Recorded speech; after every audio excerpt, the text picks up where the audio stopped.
chased validation, now I validate myself. Building inner strength, putting doubt up on the shelf. No more unnecessary drama, no more wasted time. Climbing higher constantly, making my own climb. Standing on higher ground, where excellence is found. My potential knows no bounds. Raising the bar, breaking ground. My network is my net worth. Choose your company wise. Surround yourself with eagles, not with sheep in disguise. Every interaction is a reflection of my brand. Quality over quantity, that's my personal command. Standing on higher ground, where excellence is found. My potential knows no bounds. Raising the bar, breaking ground. Whoa. I'm not just living, I'm manifesting my vision. Cutting through limitations with surgical precision. My expectations are my compass, my respect is my shield. To mediocrity and chaos, I will never yield.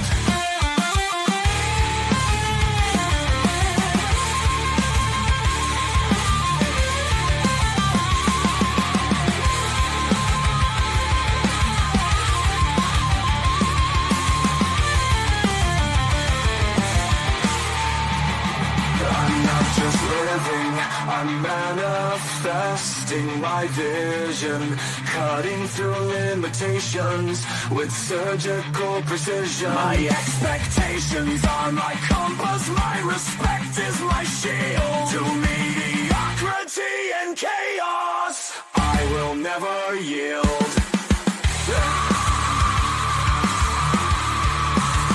Standing on higher ground,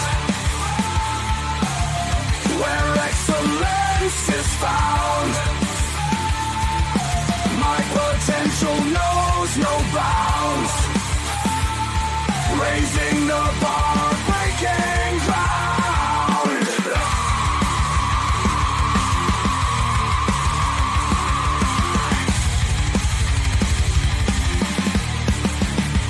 I'm not just living, I'm manifesting my vision. Cutting through limitations with surgical precision. My expectations are my compass, my respect is my shield. To mediocrity and chaos, I will never yield. How you doing, ladies and gentlemen? Welcome to This and That. I'm your host, Xander, where we're talking about this, that, and everything in between. Quick shout out, my man Bayside jumped in quite early in the show. I want to give a special shout out to Bayside. I appreciate him for coming in. I know he's going to tiptoe back in here. Man, they got stuff. They didn't change the comment section. You see how they didn't did this? So they done upgraded the platform, right? So in upgrading the platform, the style of the comments that's coming in are a little bit more shifted. So as you can see, with the comments, now they got your comment up there with the name as you comment. So that's going to give you guys a little bit more feeling on your introductions. It doesn't matter if you're here from Twitch, Twitter, or if you're following us from the primary platform on YouTube, you'll see that your comments will be up there on the screen if your comments are appropriate. Note that those links in the comments section, you guys have the ability to click that link, approve the mic, approve the camera, and it brings you onto the show in real time. You also have the opportunity to put yourself into the comment section as long as your comments are reasonably appropriate, and we'll be able to ride that wave throughout the show.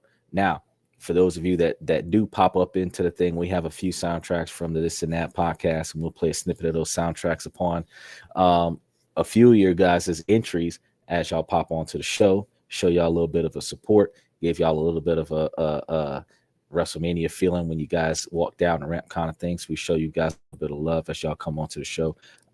But I got some specifics exactly for my man Bayside. I got a specific one just for him. Check this out, y'all.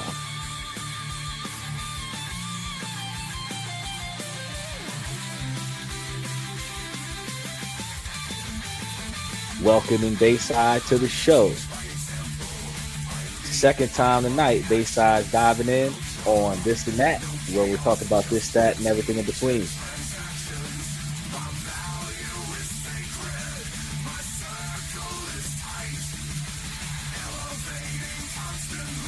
I'm enjoying the day, making it work.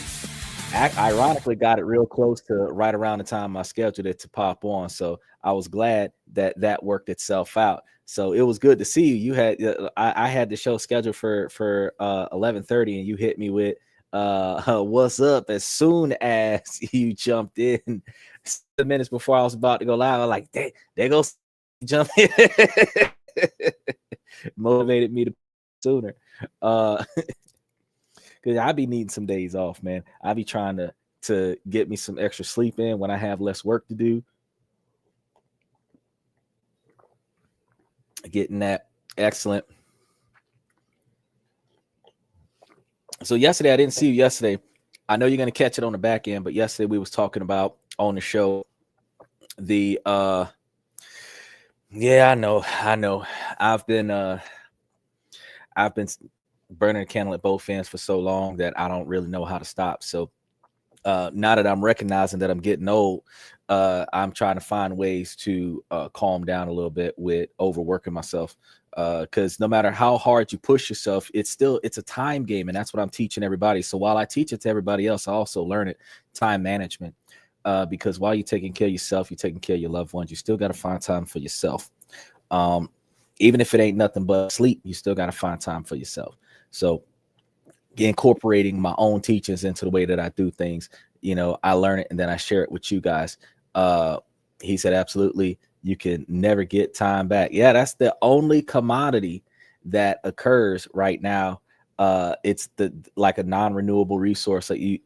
Until they invent time travel, you can't go back in time and change or enjoy or get back anything that was lost to you. So it's just time spent. Understandably, those of us that's trying to grind to be better are going to keep grinding until we get to where we satisfy that. But like we talked about a couple months ago, you got to know where that stopping point is. And you do have to take breaks along the way and enjoy life, because we live in life to live life. And we're supposed to be living life, building memories with the people that matter to us, not just grinding till we die. That was what I was talking to you guys about 6 months ago when I told you the hustle mentality is a negative thing to have. It's a good spirit to drive on, to not be a failure, but it's not a good way of life to dedicate yourself to when you're forever chasing the next dollar and never enjoying the last one. You see what I'm saying? So we definitely got to get our mindsets in the game with that. Yesterday we were talking about the sector rotation method, which is similar to the dividend rotation method, except we're paying attention to non-dividend paying or non-cash paying stocks that are growth-based stocks. And you buy the stock, you hold the stock until the stock stops increasing in value, and then you sell the stock, and then buy into another stock that's going to continue growing.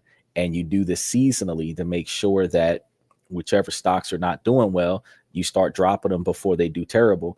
And you offset that with picking up a stock that's starting to do good, so that you can ride that wave while that stock is doing good.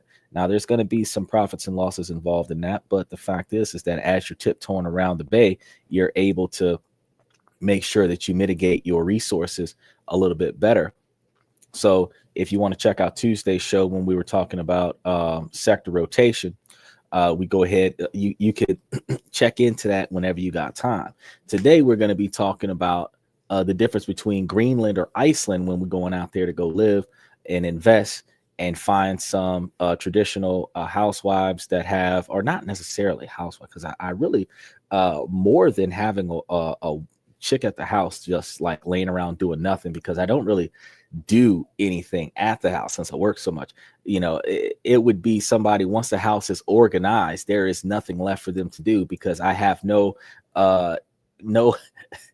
energy to unorganize the house. You know what I'm saying? So, but to find a partner that's going to be more traditionally working towards the sake of the family and the sake of the collective to be more successful, as opposed to individualistic mentality, because I don't even like individualistic mentality in family as well as friends. It's like, look, if I'm working towards your success and my success, and you're just focusing on yourself, then we can't associate like that. I got to put you on a different tier, because my top tier, my inner circle, are supposed to be working towards my success, and then I'm working towards their success as well as my success.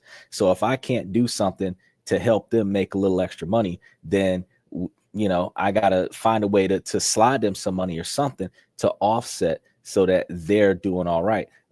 And I need to make sure that I have the same type of people with the same type of mindset in my network, in my inner circle. Now, yeah, I can have people in my network that don't do nothing for me. I benefit from them by doing business with them, because they know where the business is at while I'm busy doing something else. There's individuals that I will benefit from, whether it's getting knowledge or connections or something to that effect. But there's something, every relationship has a give and take, and we have to figure out what are we getting out of this situation in comparison to what we're given. And it's a balance that you're looking for, checks and balances. So I thought that would be a good thing for us to start addressing going on tomorrow and Friday. But right before yesterday's show, though, they were talking about enforcing the development of the Golden Dome.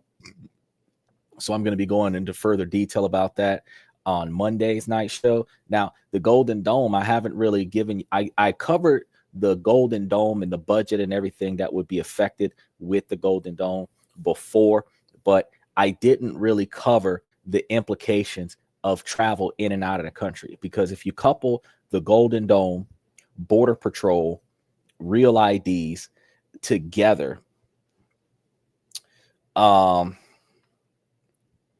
they got some movies out there. There's a lot of them out there on Netflix that are like post-apocalyptic scenarios, where they have like the city in a dome, and you got to go through this checkpoint in order to get in and out of the city. And if you don't have the right paperwork, you're not getting in. And if you don't have the right paperwork, you're not getting out. And if you manage to sneak out without the right paperwork, you damn sure not coming back in, kind of situation.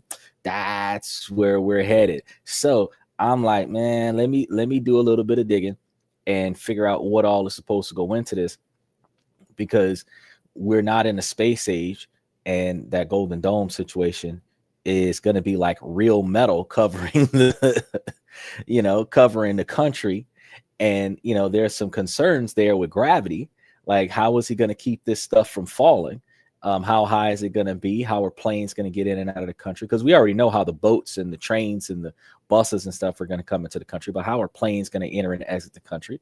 They have not developed, from what I understand, any type of force field scenario. So, I'm trying to figure all this stuff out, because when it comes to is it going to be an open dome like the Dallas Cowboy Stadium or something like that, where in case of an emergency, the dome closes? And then how often will they take away our sun to test this thing to make sure that it works? Because if they're making a real metal dome to cover the planet or to cover the country, you're going to have no way out through the roof if it's a solid metal dome. And then the other problem you're going to have is oxygen conservation, because if they seal everybody in to the dome, unless it's just a canopy. If it's a canopy, that's one thing. But if it's like an actual dome that's going to be attached to the 30-foot wall that he's supposed to be making, then hey, how do we breathe? So I'm going to be analyzing all of this stuff and trying to figure out what's going on. And I'm going to try to bring y'all as much information as I can on Monday, and then we'll be able to cover some of the details. But yeah, we are evolving into a pre-post-apocalyptic world step by step. It's not necessarily going to happen inside of our current generation. So those of us that are middle-aged, we might be able to pass before those domes are really needed. But for those that are in their early 20s and those that are in their teens, and especially those that are in those single digits, you might actually experience what they're building that dome for before the end of your lifetime.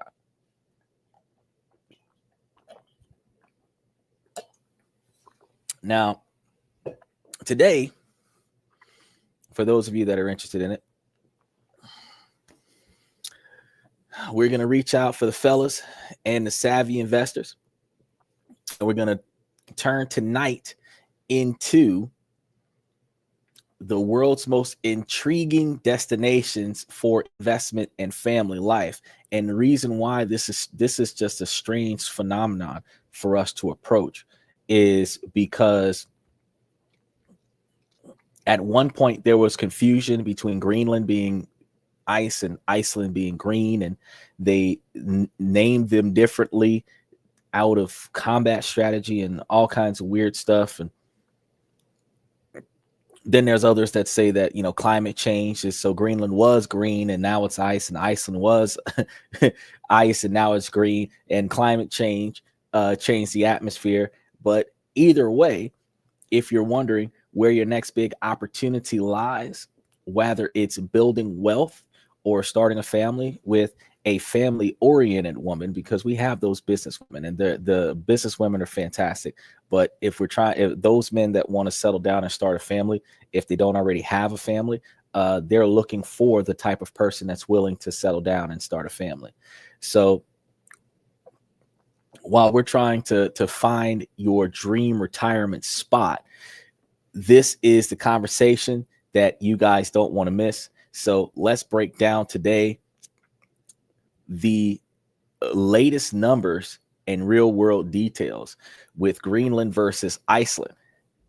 So and I labeled this one the Arctic Investment Showdown. So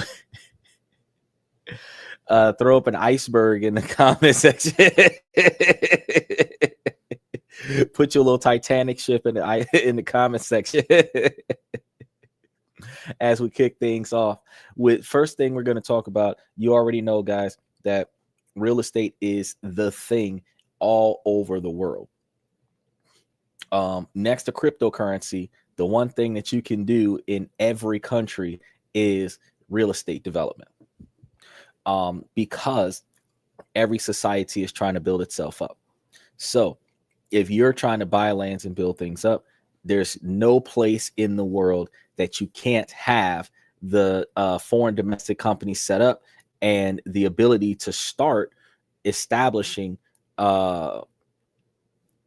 offshore real estate developments. So if you've got one that's like LLC or C corporation here in the United States, and you could really do both. You could create you a C corporation like we talked about in the past, and have that C corporation own the LLC like we talked about in the past. And then you can have multiple C corporations under the ownership of multiple LLCs under the ownership of the C corporation.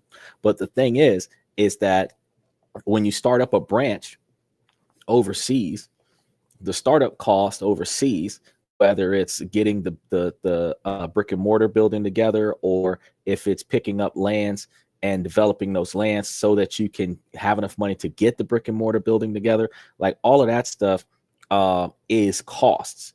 And then that is going to be offset by your profits. So if you're building in another country and you're developing in another country, the money that you spend over there to get it where it needs to be in that country, it might have been considered a financial loss on development, because they got nothing else to gain from developing that particular property. But when you're in real estate and you're making that much money in American development, you could offset financial gains by investing in something that would otherwise be considered a financial loss. Now, this is an unorthodox approach to real estate, but anytime you do something that would take away from your overall profit, you're not taxed on that.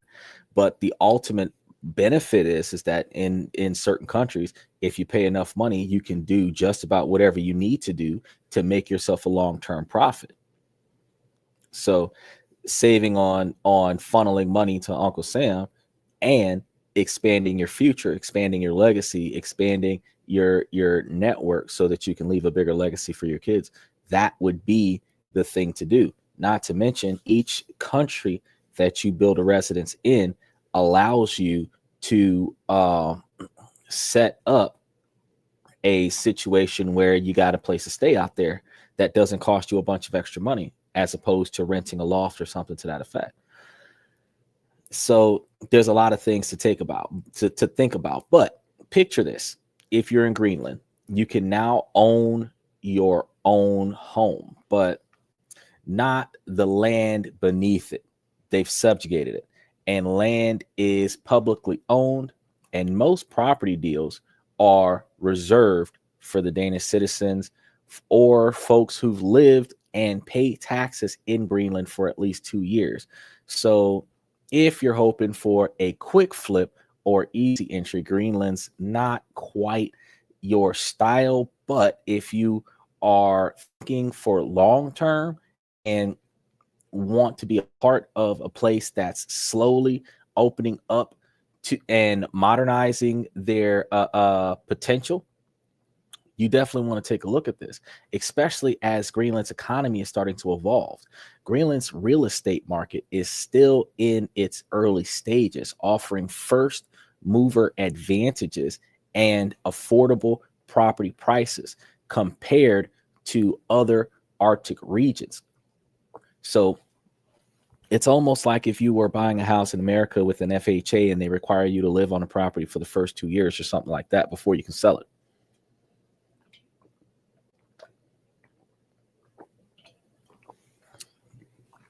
You can always work around that, because if you're buying a property and selling other properties, you can buy the one that's going to be on a 2-year wait, leverage that property, mortgage it, use the capital off the mortgage to go and buy something else that you can sell quickly, and then make your money off of that. You can keep that house, use it as a vacation home, whatever the case may be, or you can Airbnb that bad boy out, make you some money off of the existing property. You can lease it out and turn a profit off of the possession of the property while making alternative profits off of leveraging the property as collateral for cash loans, which payments of cash loans, as I tell you guys every day, are deductions towards the capital gains of your stock market. So if you're already following the dividend rotation strategy and following the sector rotation strategy, and you're starting to make profits, because I just made my sale the other day and just bought what was it, 1,000 shares of Orchid Island. So there's that. And now half of them get sold on the first, because Orchid Island wraps up next week. And there was Orchid Island and AGNC that was supposed to be our dividends that we were supposed to buy into before the 28th of this month, which is 7 days from now, not including Saturday and Sunday. So we've got about 5 business days left, recognizing that the 26th, I do believe, is a bank holiday. So there will be no trades or anything like that happening on bank holidays. That was one of the reasons why I told you guys that you got to get in there a few days early, because when bank holidays come up, 3-day weekends come up, 4-day weekends come up, you can't trade. And if your buy-in time is missed because you didn't put yourself on the books before the holiday, they're not going to retroactively put you on the books after the holiday to reflect the fact that you were on the books before the holiday.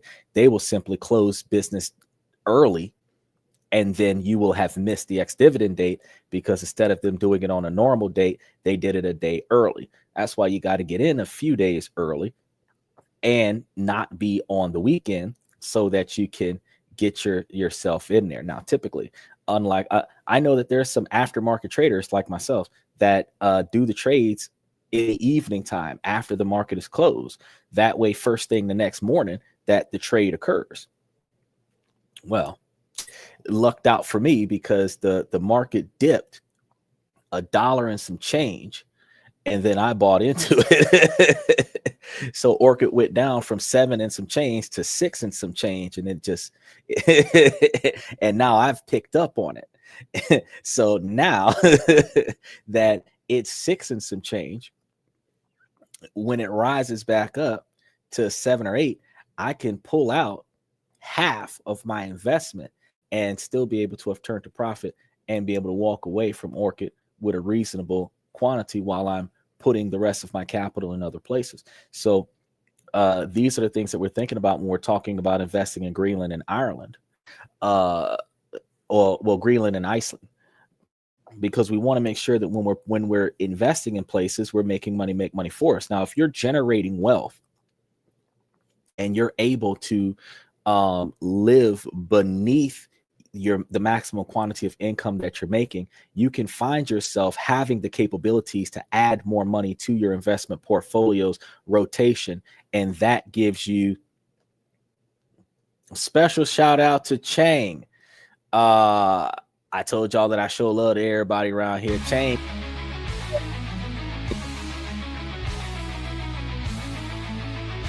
I am in no relation to Stevie Wonder, but I do recognize that Stevie's still wondering what's going on, and I'm trying to invest and figure it out with y'all. So special shout out to Sean.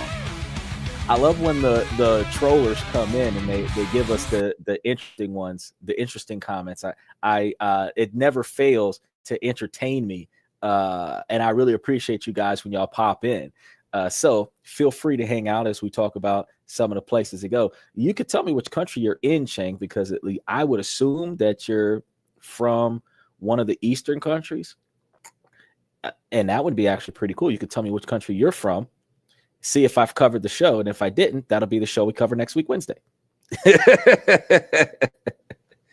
Here we go. He says, why does a circle pizza come in square box? I have not covered Hong Kong yet, so I'll cover Hong Kong next week. So I'll be talking about all the amazing things that you can do. And I come to find out that Hong Kong is as expensive to live as New York. And Hong Kong is one of the most expensive places to live in Asia. And it's a very beautiful place. There's a lot of antique architecture there. There's a lot of shrines there. There's a very good culture of people there. And I found Hong Kong to be a very, very pleasant place to retire if you can afford it. It is a very populated area, and it almost seems like it's off on an island next to China. But the fact is that there's a lot of stuff going on in Hong Kong.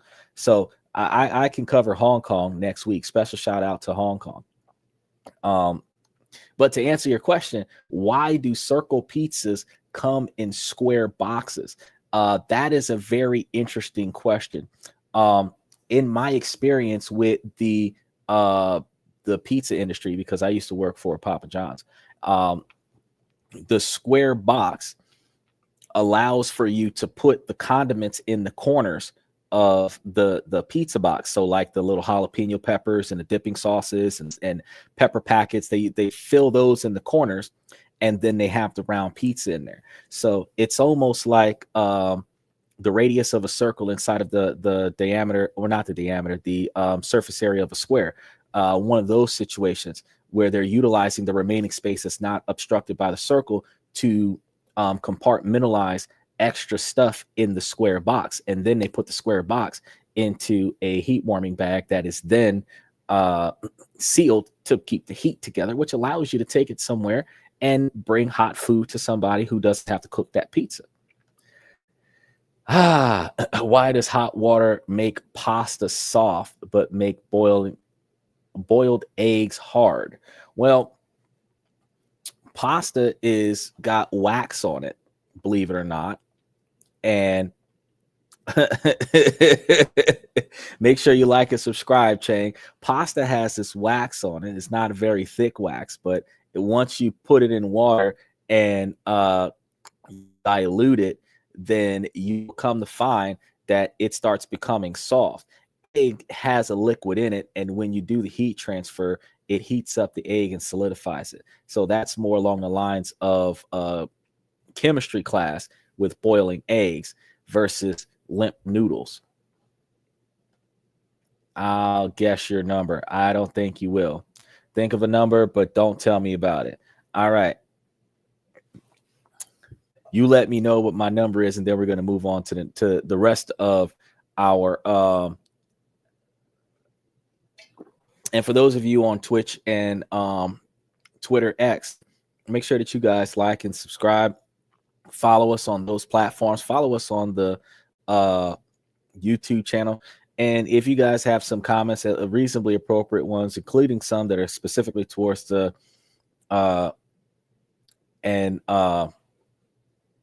especially the ones that are on topic, feel free to put your comments into the comment section, because as you can see with Chang, your comments will make it to the screen as long as they're reasonably appropriate.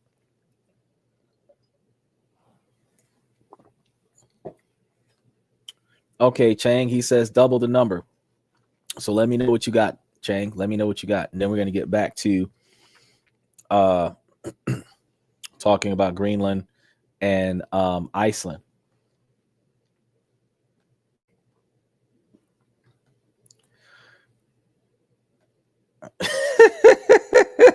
He's giving me a quadratic equation. He says, think of a number, double it, and then add 6.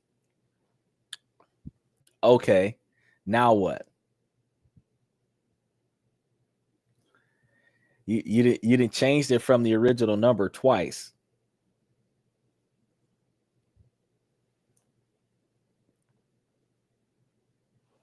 Right? Which is undoing what you did. Okay.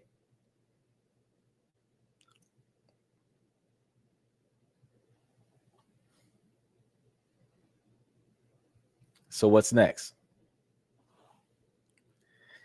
And be patient with me, y'all, because I try to give the fans to the show the benefit of the doubt. Hopefully he's going somewhere with this.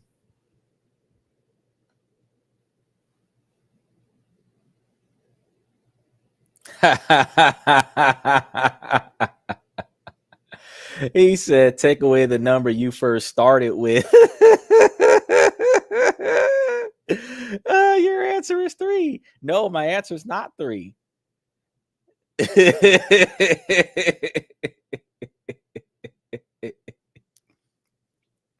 Okay, so here's the funny part. If you double the number and then you add 6 to it. So let's say the number's 13. You double it, you got 26. You add 6, you got 32. You take away half, and then you've got 16. Oh, I see what he's saying. And then if you take away the number that you started with, which was 13, and then 16 minus 13 would get 3. But that's not the number that you're thinking. That's just the number that you have left over. So he's not, his original thing was, you'll guess my number. That's not my number. That's the number that's the number that's left over.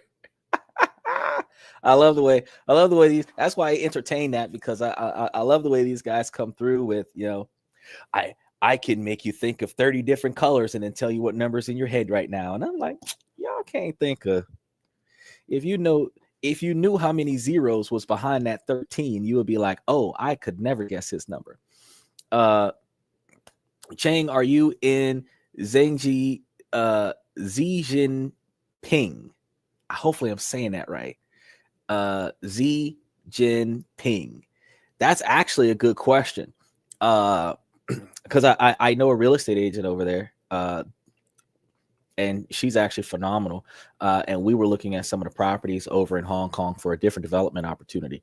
And I was actually able to use Google Map because I didn't fly over there. I wanted to, but I had other things that I was doing. And I was like, let me take a look at what they've got going on over there, because we were looking at multi-story buildings, redevelopment structures. That's when I found out that you have to talk to their land development government and get authorizations. It takes like 5+ years to build something over there. So real estate is a long drawn out scenario over there. It's not like it is in America, where you can buy something today and have it built within 3 months and sold within 6. Over there, it's like you buy something and it is like a decade. It's like a decade project. And I was like, well, if you're doing small development, where you're doing buy and holds, you're doing apartment complexes, you're doing rental properties and stuff to that effect, you can still get your foot in the door. You can go and buy places that other people would prefer not to buy. You can put your money down on that. Certain areas in the country, they don't charge taxes, or not taxes. They don't have a value of the property, because property depreciates like cars, instead of in America, where property appreciates in value.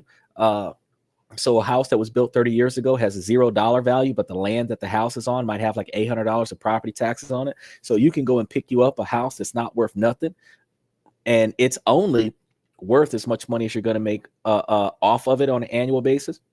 You could pick up one of those $0 properties, renovate it, and then use it as a rental property, or pick up some of the less pleasant properties, turn them into parking lots, turn them into little parking garages. You can do something, turn it into a storage facility or something that could turn you over a little bit of profit, which still gives you the ability to own something over there that you can make money off of. And that is something to do. And anything that you don't benefit from out the gate is a loss against the investment, the profits that you're making in a different country. So when you're telling America, hey, I made a $500,000, but I spent $250,000 in Hong Kong, they're not taxing you on $500,000. Think about that. Basically, I said he was trying to be funny and ask you if you were Stevie Wonder. So I asked him if he was the president of China.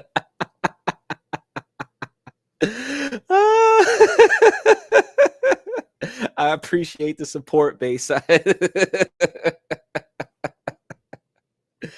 Oh, I don't look. If I had the requirement to put moderators on here, Bayside, you would be one of them.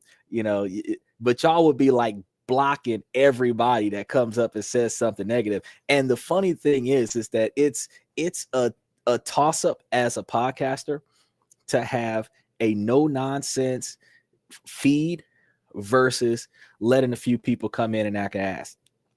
Because the people who have come to the show and dedicated themselves to the show have crashed the show at least once, and then realized that they could benefit from the show, and then became loyal followers of the show.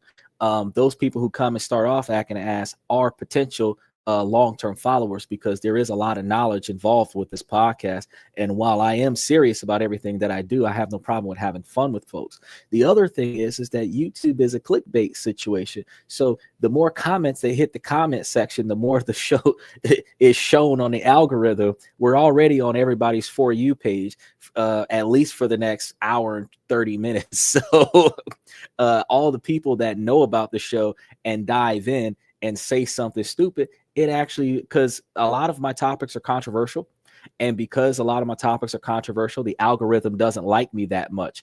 And see, look, he said I was gonna troll, but if I didn't, that's what I'm saying. If he didn't troll, then we would not have all the people pouring in like, what are they talking about? So I don't mind. It's trolls control, as long as they're not saying anything extremely inappropriate, because it will, somebody else will see it.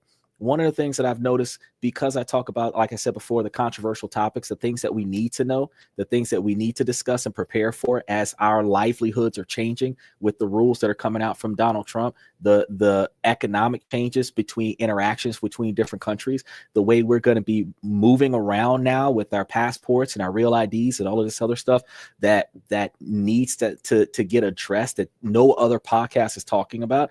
We're touching on stuff that is sensitive for YouTube. So YouTube YouTube's algorithm is going to see us some of the stuff in the metadata and not even show our show to a lot of people. So once conversation starts sparking up, even if it's a controversial topic, it gets more traction when somebody decides to jump into the comment section and be an asshole. So I don't have a problem with, long as they're appropriate with it, I don't have a problem with it, because at the end of the day, they're going to learn something from us before they walk away, hopefully. Now, if they drop in and drop a few ridiculous comments and then dip out, then they don't get a chance to learn.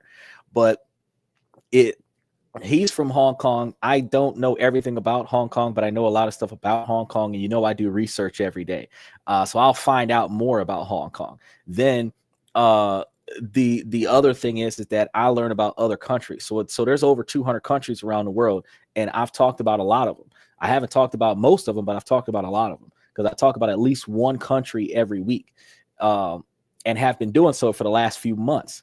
And if I talked about one country every week, it'd be 100 weeks, which is like 2 years to cover all the countries around the world at least once. But if I'm covering a couple countries a week, 2-3 countries a week, sometimes it would take me at least 1 year to cover all the countries around the world. And then the following year, I'd be doing a follow-up on all the countries around the world. And then you'll see me traveling to a lot of these countries, so there's a big dynamic shift that happens. But yeah, if he knows, we're going to be talking about that giant golden dome on Monday. We're talking about investment opportunities every Tuesday. We're talking about different places to go on Wednesday. We're talking about ways to improve ourselves. When we start talking about those relationship topics, he wants to dive in on Thursday, Friday, and Saturday and start heckling about the negative behavior of women. I don't really care. He can dive in as much as he wants. Because, if he says something controversial but appropriate, that gives us a debate. And if it hurts somebody else's feelings, they'll comment, and then we have a conversation. Because all it takes is for somebody on YouTube to be arguing with somebody on Twitter while somebody from TikTok is or Twitch is commenting at the same time, and you see all of these different platforms popping up on the screen, and now you're looking at one of the very few global conversations on a single platform that's not a political debate. You'll be like, whoa. So I'm in my own niche here. And it takes some doing. It takes some doing, because I took business and finance and personal decisions and put them together for a unique, holistic life change. And that's something that a lot of people need in their lives in order to make themselves a bigger picture type change. Because if you focus on one of many problems in your life, which is why we talk about this, that, and everything in between. If you focus on one problem in your life, then you're not paying attention to all the rest of the problems. So yes, if you specialize in just one thing, then by far you're able to fix that just one thing. But if you abandon everything else at the same time, you only fixed one thing. Now you got a bunch of other things that really need your attention. I'm trying to work on everything a little bit at a time until everything starts getting better overall. And that makes things challenging for me, but better for you guys, because one day out of the week you're going to show up and be like, oh, I needed that. That's why the comment section is live after the post show when the show goes off the air. So anybody who wants to rewatch the show, any comments that go into the comment section that did not get deleted for being inappropriate, you can pick those comments back up. So when I put stock option trades and stuff like that into the comment section, if you guys missed it, you didn't have your paper and pen ready, your phone died, whatever, it comes in, and y'all can dive back into the conversation and get some more stuff going. Chang said Bayside wanted 2 orders of Bosak noodles at my restaurant and didn't pay. Okay, and Chang and his buddies are jealous of the Africans in China taking their women. Unfortunately, Chang's restaurant closed due to an infestation of giant rats. They got rats in the kitchen, cooking the food, walking the cat.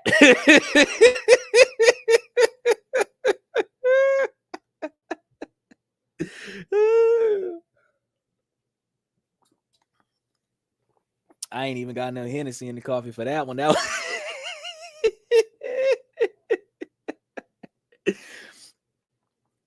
now, I ain't gonna start nothing, but I know that they got some stereotypical rumors that certain cultures cook certain animals and put them into the food. So stereotypically, they say tacos are made of dog and egg rolls are made of cat. I don't know how true it is, but either way, if I'm willing to eat a horse and I'm willing to eat a deer, then I ain't got no problem. I ain't got no problem with picking up anything else, because we had frog legs, possum, we had all kinds of stuff going on. Basically, I said, hey, Xander, I just looked up Greenland homes for sale. Man, beautiful lakeside properties. Oh, yeah, of course he's gonna be quiet, bro. He came in for the heckle, and then when he realized that I wasn't gonna entertain negative behavior, some people just dip out. But see, that's one of the funny things, though. When you look at you would have never thought about Greenland being a beautiful place to live until I started talking about it. See what I'm saying? And that's what this was about. It's about spreading knowledge. So when you see things like, if you look up now that you looked up Greenland homes, look up Iceland homes. And hey, I'm sure I know, and that's the thing. So you know, when we look at this this concept today, we're going to be talking about, because it isn't that long of a conversation. I'm on page 6 of 28, so you know I only got like 45 minutes worth of stuff to talk about. So he made my day. He gave me an extra 30 minutes worth of talk time, because as I started 46 minutes ago, if I didn't have anybody to heckle me, I would have been done. Wrapping up the show, calling it short. Yeah, that's what Xander brings to the table. I bring knowledge. I bring a boat and a load of knowledge. Speaking of, so you know, we've been talking about these online dating platforms or whatever, right? So as of recent, I had somebody reach out to me on the platform, and that person claimed to be interested in communicating with me. So that person got me down to the WhatsApp thing, and we've been talking back and forth for the last couple of days. Bro, I have put very little effort into the online dating scenario because I'm out here trying to make money for us. So when this individual reached out to me and started talking to me, she initiated because she's 35, right? So remember what we said, right? After they cross over 27, 28, 29, they start being more proactive, and then they start putting in more effort. And then when they start putting in more effort, then they start initiating more communication. Now, depending on what she's got going on, she'll be able to determine whether or not she's going to invest enough effort into becoming a more permanent situation, or if the conversation is going to fade. Now, me, it could go either way, because I see myself over the next 2 years working on this money operation so that we can make travel a permanent thing. Because when we start doing, if we are living off the profits, and there's enough profit to have 30, 40, 70,000 extra dollars a year coming in, that's when you start having enough money to pay for your standard of living in America and pay for your standard of living in another country. Now, for the sake of today's conversation, reason why I bring this up is the female is in Hong Kong. So not the real estate agent that I was talking about that I've been doing business with since, I want to say, as far back as September of last year. So it happens. As I told you before, it's a straight line situation. You just get out there, you start communicating, you see what happens. You don't shut yourself off from opportunities, but by keeping your mind open to new opportunities, you're also able to learn new things and take action on more things that benefit you. With that understanding, once you get your situation where you want it to be, that's when you're able to make different decisions. So diving into today's topic about Greenland and Iceland, said, like you said, there's beautiful homes out there. And I'm doing this on a 9x16. And since I'm doing it on a 9x16, I do not put up a slide to show you guys like how amazing these countries are. Even Ukraine. Even after all the conflict they had, it's still a beautiful place to go, depending on where you end up. But certain places have certain systemic violence that you don't want to get yourself involved in, conflicts and stuff to that effect. Every country has its faults. No country is perfect, but no country is a disaster area. It's just all in how you look at it. So understanding that, I look to myself and I'm like, well, if we put in enough effort to find the things we need to avoid and then go and enjoy the better things in life, I believe that that's the best way to go. So as we were saying with Greenland, make sure y'all like and subscribe as y'all dive in here.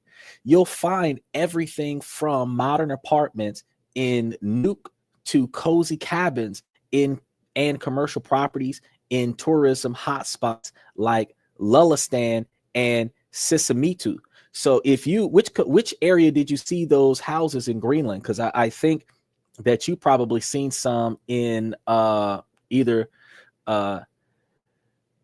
Iluista or Sisimitu.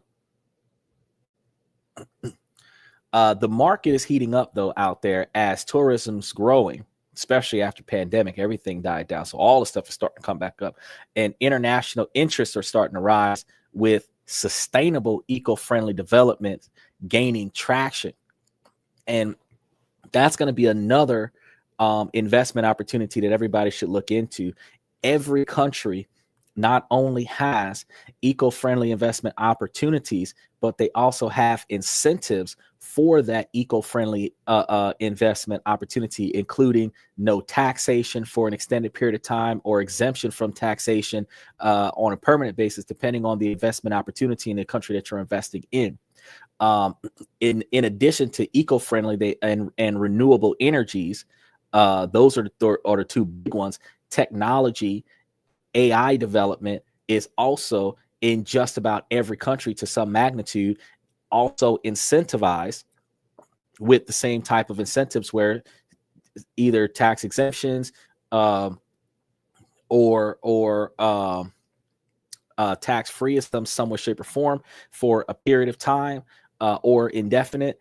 And outside of those, you have incentives for real estate for development. And that's why all the countries are starting to develop, is because if they're encouraging you to build something over there, specifically targeting low-income families, because rich people can live anywhere, but the poor people spend the most money. So if you develop low-income households for the poor people who spend the most money, you start bringing more money spenders into areas that had less people spending more money. Now you have more people spending less money more often, which actually stimulates that area a whole lot better than having one rich person spend a bunch of money at one time, once out of the year, versus having a bunch of people spending a little bit of money every day, all year. You're looking at generating more revenue, because the one rich person will still come through seasonally, but having a population there spending money on a regular basis when those rich people aren't there actually better stimulates the economy. So going into real estate out there, it's a good way to go. And any type of business development opportunity that you're doing in another country is grounds for a visa, green card, residency, or something to that effect. If you're going there on business, instead of them giving you a 90-day entry thing, if you're going there on business, some places give you between a year and 5 years to get yourself established out there. And all you have to do is just come out there with a LLC or C corporation in tow, business establishment, talk to the embassies, and get your business established under the laws and guidelines of that individual company, and then just start living life under that business. So when I told y'all 6 months ago about setting up those LLCs and setting up those C corporations that would essentially be, for the lack of usage, a shell corporation, and then when you start putting it to use, it's an official business. You start using it for things. And then when you're doing a foreign domestic, like a lot of people got theirs out of Nevada, and then they're a foreign domestic on the East Coast. if you take that foreign domestic entity where it originates in Nevada, it comes out of the East Coast, like New York or something like that. And then you have it overseas in Asia, somewhere like China, Russia, something like that. It's a U.S. company that has a foreign branch on it, which means you're going over their own business. Now, the only time this is because you're any business that you create doesn't make money. You have to make it make money. So you have to start generating capital under this business name so that you can use the capital that you generate under this business name to make profits. When you're utilizing the capital under this business name to make profits, that's when you can start traveling on those profits. And those profits are a tax deduction because you traveled on business. That's how you get there. And instead of owing money for the profits that you made, you don't owe as much or anything based on the money that you spent to establish yourself in a different country with building up a business somewhere else. And that's where you start having a vacation home in a cheaper location than America. You start having incentives in other countries like Japan, where they'll give you like 25,000 US dollars to start up a business and hire 2 locals. So I could just go to Japan, build a business, hire 2 Japanese people to work in that business. So I don't even have to show up for work. I just have to pay them to do it. And then it is what it is. And let it do its thing. If I'm going there on business, I can hang out there for a couple of months to figure out what kind of business I want to put there and then set the business up and then let it run itself. First thing I do is hire 2 people. Boom. Now I qualify for the money. That's the payroll for the people. And for the next at least year and a half, I leave it to my employees to make the business successful in a culture where they take pride in reciprocating. So if you gave somebody a job who needed a job and you starting up a business and your business isn't really doing well, but they're getting paid every day, even if they don't have any customers, they're going to put in effort to bring customers to your business because you're paying them every day to show up. That's going to make them build your business up for you because they have pride in what they do. And unlike Americans who come to work and get paid for their presence and could give a shit if the company succeeds, in other countries, if you hire somebody, they're almost indebted to you to the magnitude that they are guaranteeing to make your business successful just so that they can keep working for you. And that type of incentive gives you the motivation to say, well, fuck, I can go other places and see a different way of life. Because again, if you go out there and you build a business that is like a restaurant or a hotel or whatever the case may be, and then you build an apartment complex to give those same individuals a place to live in addition to a place to work. 2 things: you've got workers for your business that are going to put in effort to bring customers to your business, and then they're going to be paying you rent to live. And if you do it right, the building that you're renting out is close to the building that they work at, which means that they're going to show up for work every day so they can pay you rent, which means they have a place to stay and you're getting your money back off of their labor, but you got the 23 grand from the government to start up the business that they're working in. So you're not really losing out, at least not for the first 18 months. And if everybody that works for you lives on your property, you're not losing out on that much labor.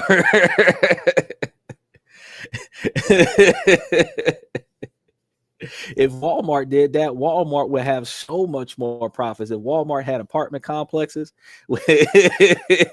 day shift complex versus night shift complex, you get your money back. And if you're charging below market average rent, the people who can't afford to find a place to live and the people who can't afford to work, they'll pay you to live on your property, and then you pay them back to work in your establishment. Bro, that's self-reciprocation.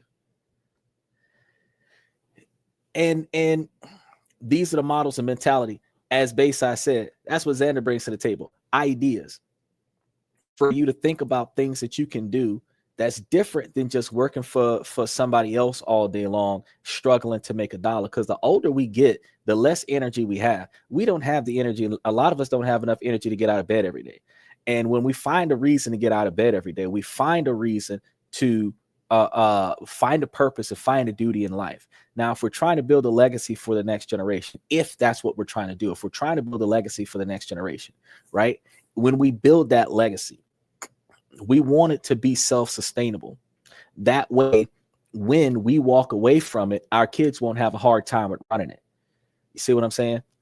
We want to be able to set those trusts up so that we can hire a third-party individual who's going to get paid out of the trust to run the establishment the same way you see the Rockefellers. These folks is born into money. They don't never look at the money. They get a phone call about the money. They get a phone call about if they can spend the money. They get a phone call about if they spending too much money.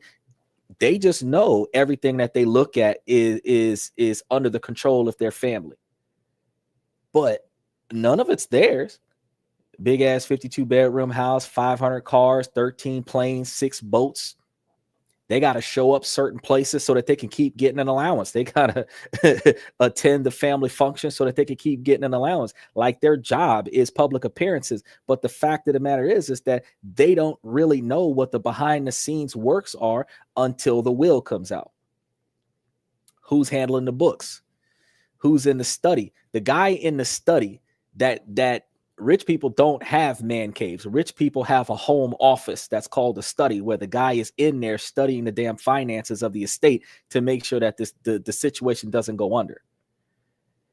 And when he come out of that study, when he finished taking care of business in this one room, he comes out of that study. That's when he's able to go somewhere and do stuff with the family and make his appearances. So if in order for us to build that type of lifestyle, in order for us to build that type of expectation, we have to put forth the effort into setting these things up. And we just don't, there isn't an idea on the table until somebody has an idea. Once one person has an idea, somebody else is going to have another idea and another idea until we start getting better ideas. And then we can start taking some of the old ideas, putting them together, making an even better idea. And once you start collaborating all of these even better ideas, now you start finding solutions. And when you start finding solutions, that's when you start finding better ways to do business, better ways to live, better ways to socialize. And that's really what we want. That's what I like to see. And I believe that's what you guys like to see. And that's why those of you that keep coming back to see what else I'm going to bring to the table and let you guys know what's going on. But here's the catch about Greenland, though. Since all of the lands are publicly owned, so it's owned by the city, the company, the country, the people, right? And most properties deals are reserved specifically for Danish citizens or those who have lived and paid taxes in Greenland for at least 2 years. Foreigners can buy the properties, but they have to go through this complex process and the legal guidance that they're going to need to make this happen is a must. So the question is, why would you invest in that? Well, since property values are expected to appreciate, that means that it's going to go up as infrastructure develops.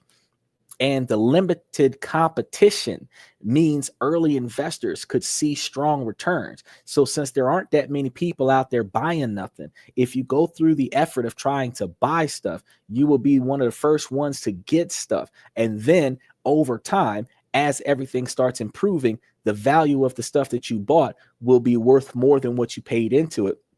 That's when you turn a profit for the sales. Even and especially if you're making money off of it after you bought it, or while you're in the process of buying it, and while you're making money off of it, it is a cash property, which means that if you were to sell a cash property, you don't have to vacate a tenant. If you turn a house into a rental property and then you decide to get rid of that rental property, you can actually show how that tenant pays the rent on time on a regular basis, showing how much money that this property generates on a regular basis. You could negotiate the sale of the property and 6 months of the profits off of the property at the same time, where you could turn a profit off of the property and get rid of the property at the same time, depending on your negotiations. And the property is more valuable if it generates money, which means someone else will buy it for more than what the market value is, because it's putting out revenue, which then allows for you to make a larger return when you're trying to divest from ownership of all of the properties that you're picking up. Think about this, though. It's almost like if you watch Blacklist on Netflix, how Raymond Reddington took the last 2 years of his life traveling the world, dismantling his empire before he died, since he couldn't leave it to his daughter.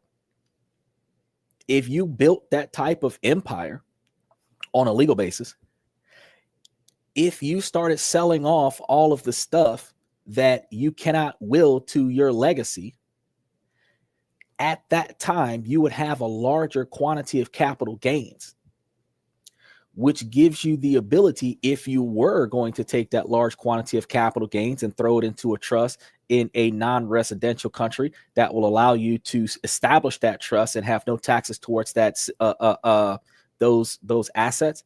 You could will, whether it be a friend, a family member, an apprentice, somebody who you took under your wing and showed them how to do what you're doing.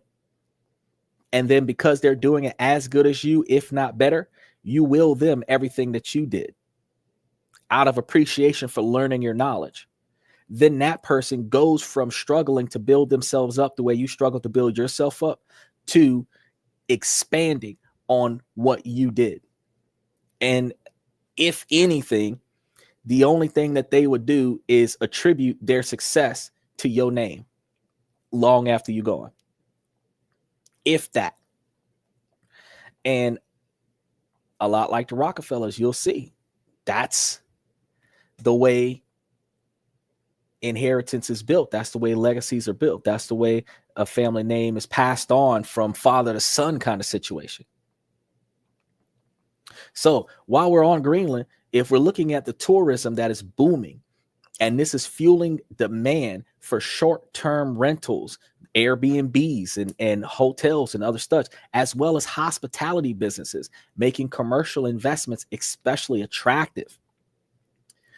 The top locations in Greenland is Nuuk, that offers the urban convenience and stunning landscapes. I told you before, Iluista is perfect for tourism-based ventures, and Qaqortoq, as well as Sisimitu, are up and coming for boutique hotels and small businesses. So we just covered 4, 5 different cities that you could go out there and you could start turning it out. Now, Iceland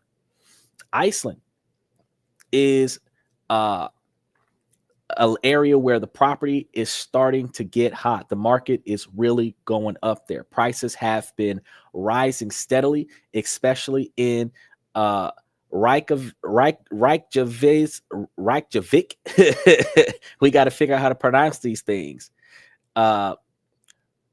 Reykjavik. We're going to go with that. Reykjavik. And the rental scene is booming thanks to the tourism, because people starting to fly around now.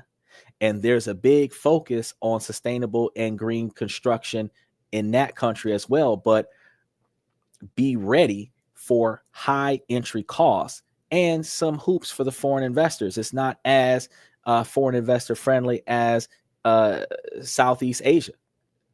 But if you're looking for stable long-term growth and can handle the upfront investment, Iceland's real estate is a strong contender. Iceland's property market is a robust and dynamic market with a price rise of 7.9% year over year as of February of 2025. Through growth this moderate,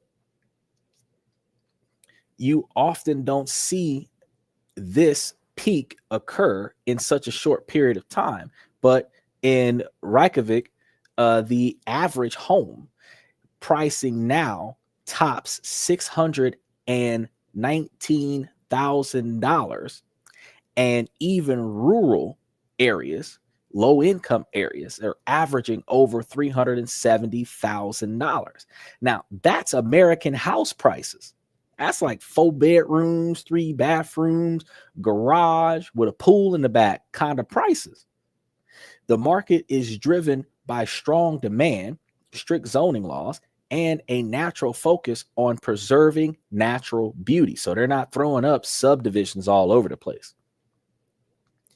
but the rental market is still extremely lucrative, with average rents in Reykjavik at nearly $29 per square meter. We have in the United States on average about $1 per square foot, or $2 per square foot for two-story. So they're doing $29 per square meter. That's significantly more for the space. And the annual rent inflation is near 10%, where immigration and population growth, now about 390,000 people, are fueling demand, and state-led buyouts after volcanic activity have spiked transactions, where over 13,000 residential purchase agreements were registered in 2024, and 42% of this is a jump from the previous year. Now, I'm going to tiptoe back over to the volcanic activity, where they had a spike in sales because people were selling their stuff. I'm going to be real with y'all, because in America, we got sinkholes, we got earthquakes in California, we've got blizzards in New York and in South Dakota, North Dakota, Minnesota. You know, we got floods in Louisiana and Mississippi and Florida. But I'm just going to be real with you. The stuff that we experience in America does not touch volcanic activity in Hawaii and Iceland. Because, yeah, you got you a little bit of flood damage on your house some of the time. But when you start talking about you talk about molten lava melting your house and your car, you're talking about looking like the Darth Vader right before he falls into the lava pit kind of thing. You're talking about like that Jabba the Hutt look. You're talking about like Jar Jar Binks. Like, you got to make sure that when you pick up this real estate, that it's not in line with the catastrophic fallouts of volcanic.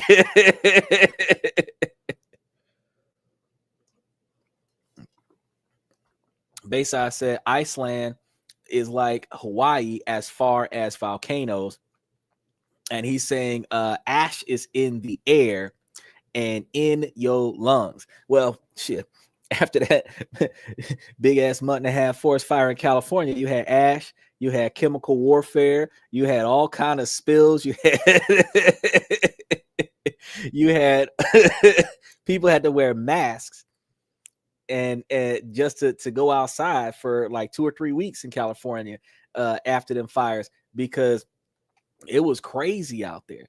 And I'm gonna be honest with you, you know, when I seen what happened in when I seen what happened in California, first thing I said was, you know, they not selling air, but they technically selling air. I might need to go buy me some air and keep it in my vehicle just in case. I'm going to have to start buying some gas masks that come with the respirator system on it that hooks up to an oxygen tank, and just keep that in my vehicle for all sorts of special occasions. You know, just in case the air is no longer satisfactory, whether it's because of a natural disaster or martial law. Either way, whether I'm trying not to inhale volcanic fumes, forest fires, or riot spray, I need to have my own fair share of oxygen on hand just in case. Because when that dome go up, not everybody is going to have access to unlimited oxygen replacement. Looter traps. That's what I'm talking about now. Look, it's gonna get crazy out here. We're gonna have to figure this out. But as they're putting us in a position to not really know where the country is gonna head, shoot. You know, they got some folks, they got their pistol up underneath their seat. What you need to have is 2 oxygen sets up underneath the seat. That's what you need to have up underneath the seat. A gas mask with a line running to like at least a 2-hour or 3-hour oxygen tank. And if you got 2 or 3 spares up underneath that bad boy, that would be good too. people be trying to make it seem like that's insane. All right now. Call us crazy. Call us into the world activists or whatever you want to call us. But I'm going to tell you right now that as things progress, when it does become a thing, everything I'm telling you to buy in May of 2025 is going to go up in value. And that's when you're going to be running to the store trying to get the last one. And I got the first one. I just want y'all to know I got the first few. Basically, I said, wow, the craftsmanship of the homes in Iceland and Greenland is incredible. Well, yeah, because you thinking that, you know, $250,000 for a house, $500,000 for a house, that's a lot of money for the shit that we build here in America with them square brick houses that are not even made of concrete. It's primarily like cement and hemp, and it looks like gray. It's like prisons. It's like mini prisons, the way they develop the new houses. I'm not a big fan of it. And the only time that they give any type of accent to it is when they do stucco.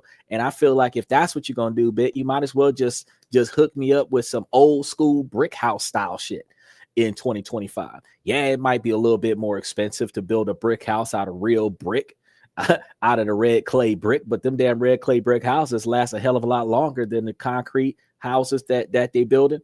Them slabs of concrete erode over time way faster than the little red brick houses, and the value is not the same. And I did the research on that, but the accent to the houses, like you said, like England, the accent to the houses is much more beautiful. They put a lot more effort into the development and design of their houses. So instead of a house being able to be burnt down quickly, do you know that if there was less wood on the houses in California, you would have had less houses burning down? They would have been scorched. They would have had some damage, but you would have had less houses burning down if they weren't all wood. How many brick houses have you seen burned to the ground without lighter fluid, without a little bit of extra gasoline, and Dr. Dre and Eminem standing outside the building with an empty gas can in the match? How many brick houses have you really seen burned to the ground? Not many of them. Not none that wasn't arson related. You ain't never seen. So you seen even in the drug cartel movies, the brick warehouse explode and burn, and the brick building is still there. It's just ash on the inside. So I mean, I don't know about y'all, but that advertises to me like I need to be building me some legit brick shit, not saving money on concrete slabs. Fuck a concrete slab. I'm old school. I'm still 8-track tape players and reel-to-reel systems. That's what we talking about. We talking about the original. They over here talking about some, oh, it's cheaper and more efficient and build it faster. I'm not. You pay for convenience. And that's one of the reasons why we talk about all these other places that we could go to live, because you pay for convenience. And while you're paying for convenience, you want to make sure that you're getting what you pay for. So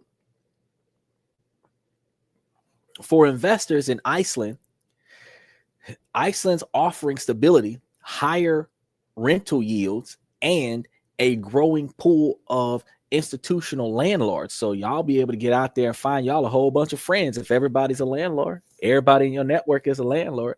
However, that entry cost is going to be higher than what it would be if you go to Southeast Asia, and foreign buyers face some of the restrictions and hurdles, the regulatory hurdles that some other countries that I've already covered do not have anymore, because Iceland and Greenland are just starting out opening their development projects to foreign lands. But as they open those doors and make it more accessible to foreigners, the demand is going to increase, which is going to make the supply more expensive, which is going to make it cost more for you to get it. So you might as well go through those hurdles right now if you really want to be there when things get bigger. Looking ahead, experts expect continued price growth, especially as lending conditions improve right after they sell TikTok. But note that high real policies rates may limit the impact of falling nominal rates. So while the good rates are starting to go down, the high ass interest rates is going to offset everything. So you're not going to see massive overflow of growth, but you will see steady increases of growth. Now, let's talk about the social scene and family life, because Greenland is famous for its close-knit communities, and America has forgotten about being close-knit. We're all about social media and our online identity, but everyone knows everyone in Greenland. And there's a real sense of belonging there. But that also means that if you're an outsider and you act bad out there and get the wrong person mad, there's that opportunity for that Simpson style lynch mob where they're running you out of town. You got to think about that. But if you want a warm community, good vibes for your family, a place where you could start up a family, you'll find it there. You'll find that in Greenland. But here's a reality check, though. While men and women have equal rights on paper, fellas, I was encouraging y'all to fly out there. So, ladies, I just want y'all to know they got some gender-based violence that is still a serious issue out there. The government is kind of working on it to address it, but it's something that you guys got to consider if you're looking for a truly family friendly environment. So you might be able to get out there and start you a good family out there, but is that the place that you want your kids to grow up if you're raising daughters and they might have physical abuse from the fellas? Ladies, we talk to y'all about it on both sides of the fence, because we're not going to sit here and make it seem like women are the problem, because women came from a problem that existed because of the actions and behaviors of the men. It's just the fact that now that action and behavior has changed, it's time for y'all to change y'all mentality. But over there in Greenland, it's still going down like that. So if you're talking back to your boyfriend or your husband over there in Greenland, you might get slapped in the mouth. Chris Brown would love it in Greenland. But from a man's perspective, if you're going to a different country where you're going to find yourself with a traditional woman, Greenland is still a good place for you to go as a guy.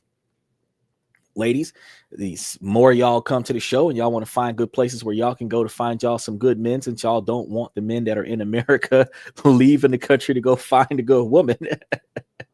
You let me know, and then I'll cue y'all in on some places that y'all can go where y'all can find y'all a man that'll tolerate the way Western women behave. Because there's a thing for that. There's a place for everybody on this earth. You just got to have enough money to get there. But Iceland, he said that's funny. Chris Brown would go crazy over there. In case you didn't know, Chris Brown would be out. He would have 5 wives out there just plop. Chris Brown hashtag first sight. I've been throwing that challenge out since last year. Chris Brown hashtag on site.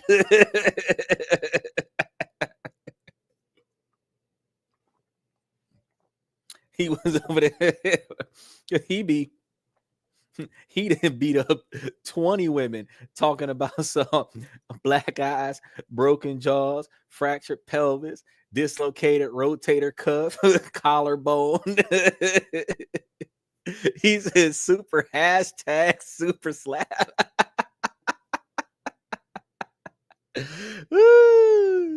It's gonna be one of them Bernie Mac slaps. And see, and one of the crazy parts about it is like, while these women is out here chasing these $1 million men, right? They got the average man that's making $50,000 to $75,000 a year, and those men will go to work all day long, come back home and worship the ground that she walk on, carry her wherever she want to go, rub her feet, rub her back. She ain't did shit, but they want that man between Chris Brown, getting pimp slapped to OJ Simpson. They satisfied, did. Ray Rice, Mike Tyson, they satisfied then. Oh, they love them then. You know what I'm saying? Quavo, Drake, Kendrick Lamar. Look, I have not named one that has not shown respect yet. And these are all, most of them are minority rich men. And they got some in every race, but that top 1% is aggressive. Y'all need to find some like middle 50%ers. Y'all need to find some that got just enough money so that you're not struggling, but just enough respect where they're not knocking your ass out. That's what y'all need to be looking for. That's all. I'm just trying to throw it out there. But Iceland is a world leader in gender equality. So the men and women are going to share responsibilities there at the home and at work, and mutual respect is the cultural norm. So that's way different than in America, because y'all seen some of it. I put on a show a few weeks ago where them girls was talking about we ain't got to respect you just because you're a man.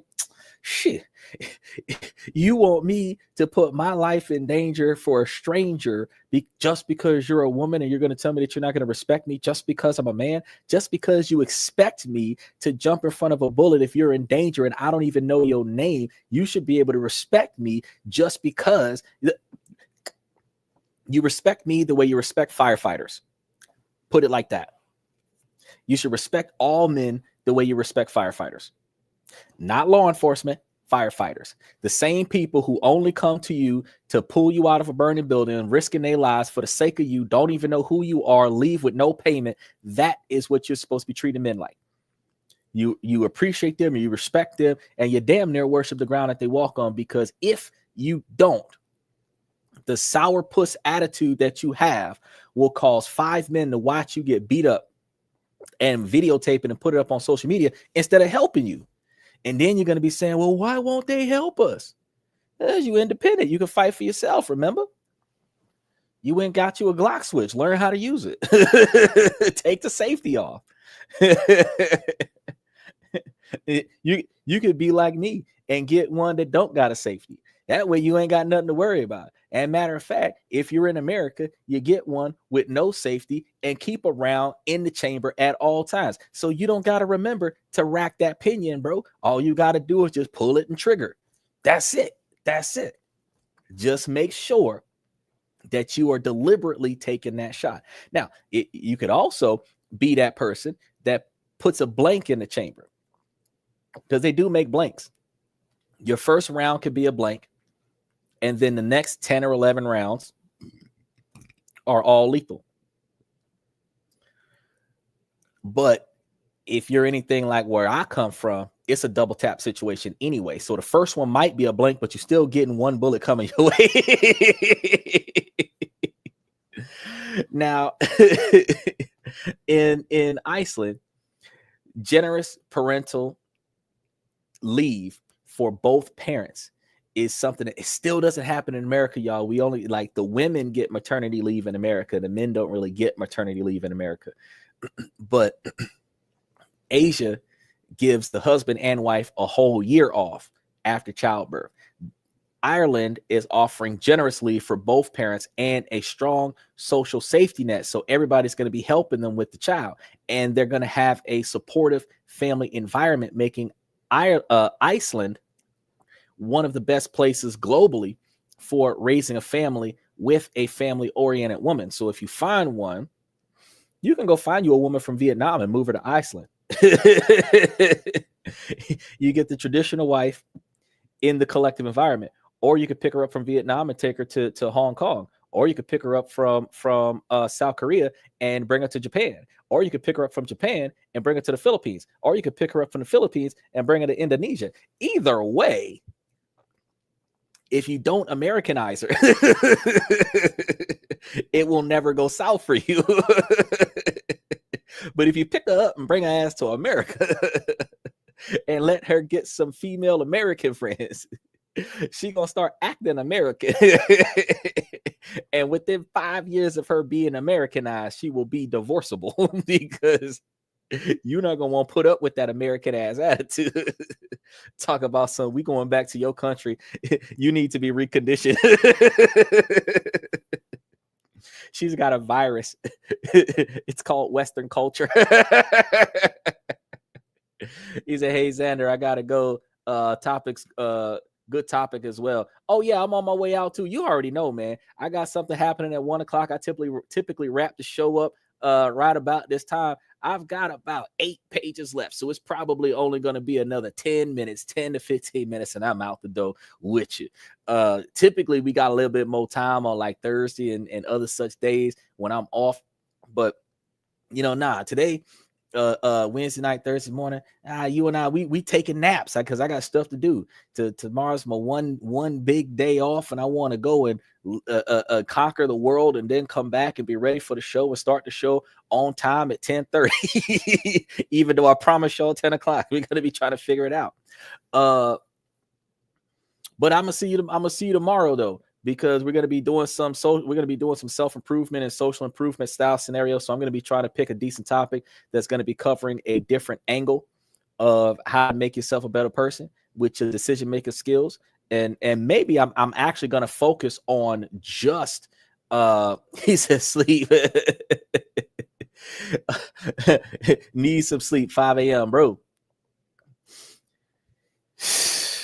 The one time I got like 8 hours was on Sunday because like everybody canceled, so I had an extra day off.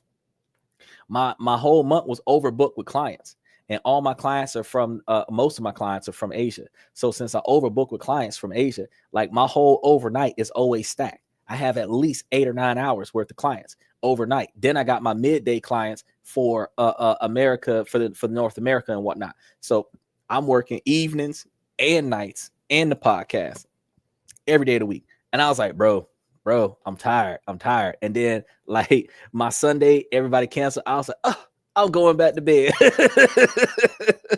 Everything I was going to do today, I'm going to do tomorrow. I'm going back to bed. And I legit stayed in bed until it's time for the show. That's what I'm telling you. You got to get that rest in. So the society in Ireland is welcoming, progressive, and built on partnership and equality, which is something that all men are looking for. So qualities that attract those seeking meaningful, lasting relationships are the qualities that you're going to find in this country. He said, brother, you on till 1 a.m. my time. Then you got up for a meeting that morning. You ain't lying. So I'm up. Right after I finished with this podcast, I dive straight into 8 different meetings.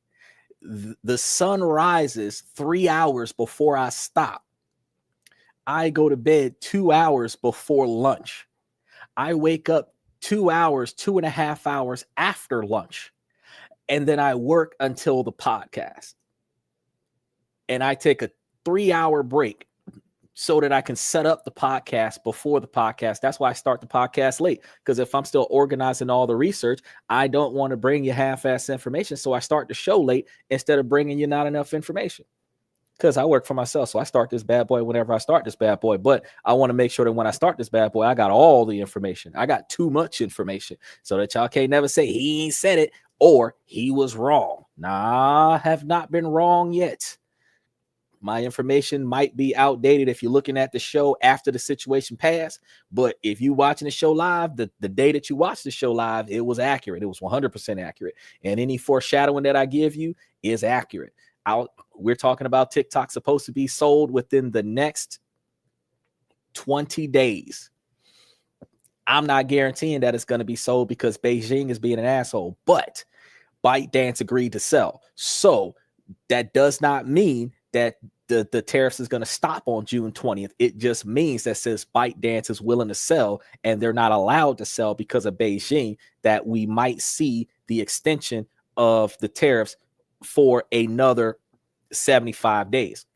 Soon as Beijing folds, because they're losing money while they're doing it. As soon as Beijing folds, that's when you see the tariffs drop. And when you see the tariffs drop, all of the dividends, cash dividend stocks that I was giving you guys, those real estate investment trusts that I was giving you guys, all of them going to skyrocket because real estate is the biggest thing worldwide. And most real estate investment trusts are not just localized in America, they're international entities. So once they're able to start building in other countries and they're start able to building with less cost for resources, you're going to see all of those real estate investment trusts increase in dividend distribution, which is going to cause people to buy in, which is going to cause the share value to go up, which will allow you to flip them. You're doing the dividend rotation like I was telling you, and quadruple your money in a faster scenario. So that's one of the things I tell y'all. Y'all got to get in while everything is cheap, because I'm grinding at the stone every day to make sure that when this thing is over, that I'm good. Because one or two things is going to happen. I'm only going to have to do this podcast every day, and I'm going to be making money from somewhere other than this podcast. So either I'm going to be getting paid off of this podcast, or I'm going to be paid for something else while I'm on this podcast, where all I got to do is move my money around and have my money making money for me. So I don't got to worry about where my money's coming from.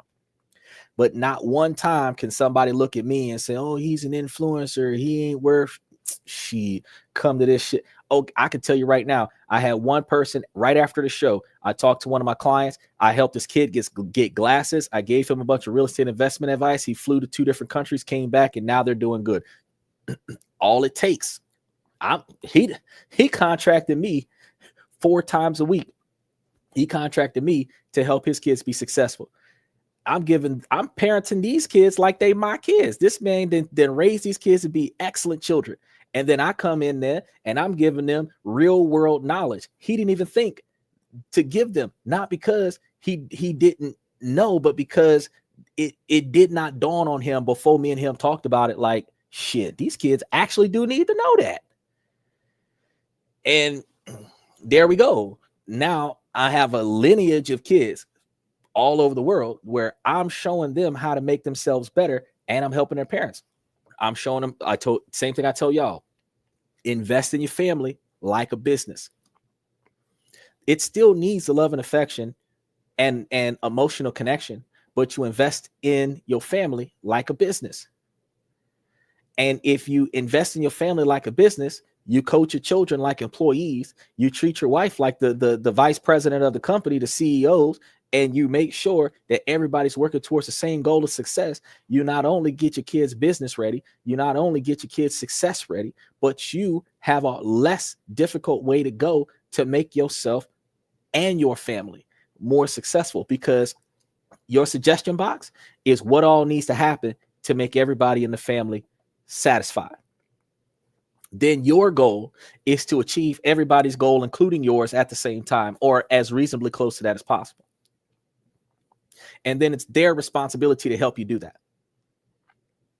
And if y'all all goal oriented and working towards the same goal, 85% of people have reported, I told y'all all last weekend, that there's a heightened satisfaction level where 30% of them are actually working on the same goal, but 85% of them feel like they're actually receiving similar reciprocation from goal-oriented tasks. So with all that being said, think about retirement and the quality of life. With Greenland having free healthcare, which is something that we don't have in America, and free education, these are big pluses. With the scenery that is breathtaking, as Bayside was able to confirm, they got glaciers, forges, and the northern lights that are right outside your door. You could just stand on the porch and look up. You ain't got to get in the car and drive 20 miles to a dark location that's not flooded with light pollution. You can just walk outside and look up. But it's remote. Winters are long and harsh out there. And you won't find big city amenities or a large dating pool out there. Still, for those seeking peace and adventure, a tight-knit community as well, this is a unique opportunity. Iceland's going to offer high standards of living, excellent healthcare, and a safe, peaceful society. The natural beauty is unmatched, but it comes with a high cost of living and those famously long, dark winters. The capital region is bustling, but the country as a whole remains small and community oriented. It's a good thing, but it's also a difficult thing. If you're new in town, you're the only person nobody else knows. But if you decide to want to date somebody in town, everybody knows about that person. That's a plus and a minus, because you can't go out there and call yourself trying to be a man whore because everybody's going to know about it. But if you wanted one specific woman out of that culture, all you would have to do is ask somebody. That's the way we used to be back in the day before social media was out there. If you wanted to know about somebody, you ask around in the neighborhood. Hey, do you know that girl? What's she like? And that's why a woman's reputation used to be the thing. And that's why women were supposed to carry themselves with modesty back in the day, because your reputation carries further than your attitude. And since all you bring to the table is your reputation and your personality and your willingness to procreate, you're supposed to be able to keep your value high by making sure that don't nobody got nothing negative to say about you, except for you not putting out. That's not a complaint. That's a compliment. Now, would you, so we're gonna open this up and turn you guys on to some questions I want y'all to throw into the comments after the show. Would you commit to a place that's harder to break into, like Greenland, where the market is young, prices are low, and the community is close, but the legal hurdles and societal challenges exist? Or does Iceland stability, gender equality, and family-friendly culture make a higher cost of living and stricter buying rules worth it for you? Are you looking for quick returns, or are you in it for the long haul? Maybe even to build a legacy for your future family. How important are things like community, safety, natural beauty, and a strong societal safety net in your decisions? I want y'all to drop your thoughts in the comment section. Throw it into the chat. Is Greenland's hidden potential calling your name, or does Iceland's modern family-oriented society win you over? Let's hear what matters most to you as you search for the perfect place to invest, retire, and build a family with a family-oriented woman. The Arctic is waiting. What's your move? Now, I just want to say I really appreciate you guys for swinging around to the show tonight. Remember that we're going to be live 7 nights a week. We do not let the sun rise without going live. As it stands, we're trying to stick to that tradition. We're supposed to start at around 11 o'clock, 10 o'clock Central. It doesn't always go down that way. Sometimes we take this bad boy off at around 10:30, 10:45, but that don't change the fact that we go live every night. We got a different topic every night of the week. We just posted up about how we're going to be talking about the dome on Monday. More information on the dome than the information I previously provided. And then we're going to be hypothesizing as to how things are going to go with commuting in and out of the country under that dome, and what will society look like with that kind of dome.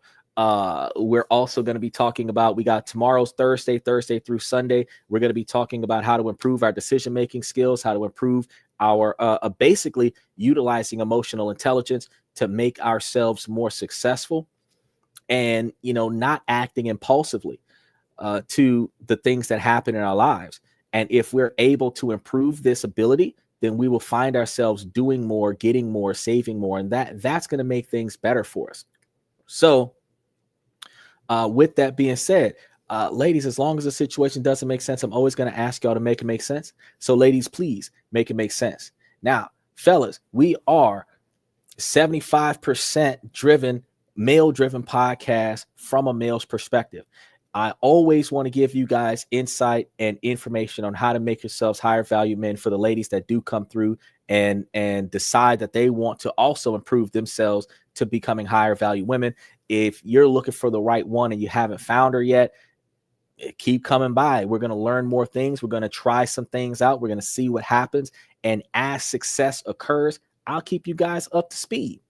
We will determine where we're supposed to be at and when we're supposed to be there.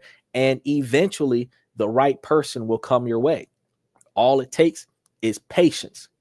So you don't want to rush into a lover's quarrel. You don't want to rush into a relationship that is going to end up being toxic or devastating. You want to prepare yourself for a lifelong journey. So whether she's in her early 20s or in her mid 30s, as long as she's young enough to be able to give you at least one child before she hits 40, give it a shot. See what's happening. If you're the type of man that could care less about a legacy, you could adopt somebody. You can find you a woman that's over the age of 40 that's willing to be your lifelong companion, and you just adopt somebody. That works too. You know, as long as you're able to pass on your knowledge, even if you can't pass on your genetic structure to the next generation, whatever you can accomplish, do what you got to do. But whatever you're trying to do, you got to try to focus on making sure that going forward, that as men, we're making sure that we are happy with our lives. We're satisfied with our futures. We're not building a future to make somebody else happy. We want them to be happy with us, but our goal is for us to find better happiness going forward, because those men that are supposed to be worth it, those men that are supposed to be of value, those men that are supposed to be the status quo expectation should be able to get what they deserve, as long as they are providing themselves as a valuable asset in a respectable and appropriate way to those that they are deserving of. So I want to thank you guys for coming to tonight's show. Any questions and comments, hit the comment section after the show. During the outro, we'll go up onto the screen as we roll out over the next 4 minutes. I really appreciate you guys for coming to tonight's show. Thank you for coming to This and That. I'm your host, Xander, where we talk about this, that, and everything in between. And I'll see you guys tomorrow night.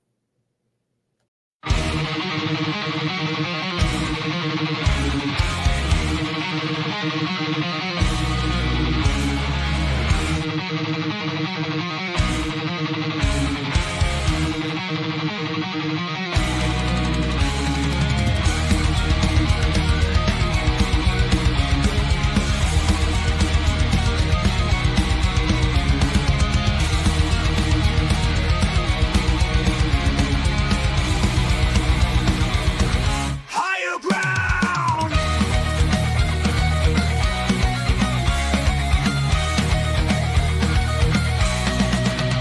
Used to chase validation, now I validate myself.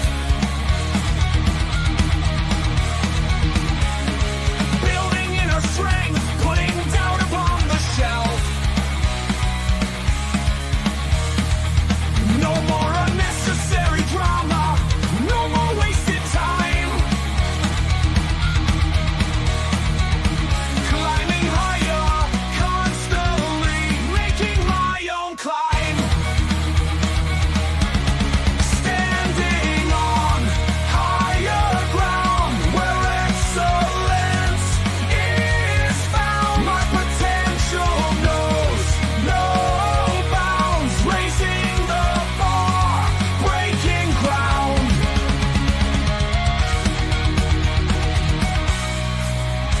My network is my net worth. Choose your company wise. Surround yourself with eagles, not with sheep in disguise.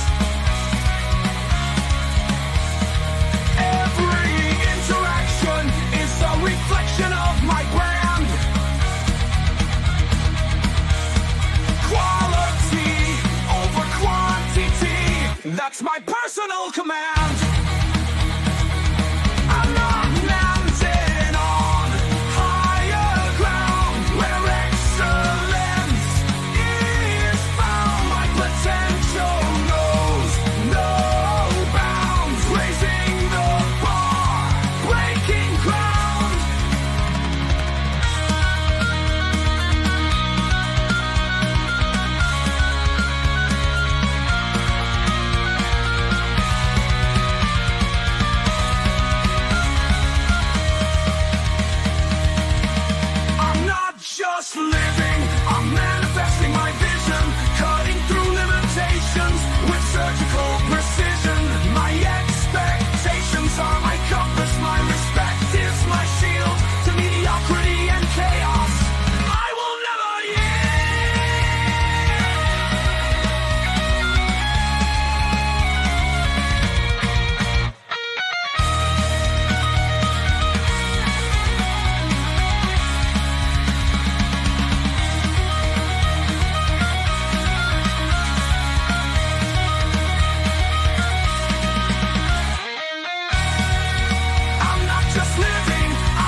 Bye.